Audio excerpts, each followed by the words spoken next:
జగన్మోహన్ రెడ్డి గారి ఢిల్లీ ధర్నా సందర్భంగా కొన్ని పార్టీలు వచ్చి ఆయనకి మద్దతు తెలపడం జరిగింది.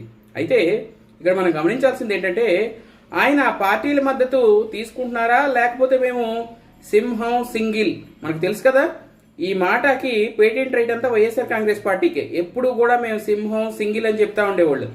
మరి ఇప్పుడు ఢిల్లీలో ధర్నా చేసినప్పుడు వేరే వాళ్ళు వచ్చి మద్దతు ఇచ్చినప్పుడు లేదు మీ మద్దతు మాకు అవసరం లేదు, మేము సింహం సింగిల్గానే పోరాడతామని చెప్పారో లేదో తెలియదు.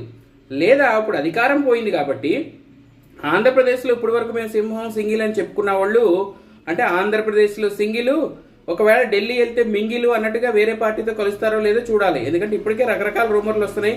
కాంగ్రెస్తో కలుస్తున్నారని కొంతమంది, అబ్బబ్బో కాంగ్రెస్తో కలిస్తే బీజేపీ కోపం వస్తుంది కాబట్టి కలవరు, మళ్ళీ వెంటనే కాంగ్రెస్ నుంచి విడిపోతారని కొంతమంది ఇలా రకరకాలుగా చెప్పుకొస్తున్నారు.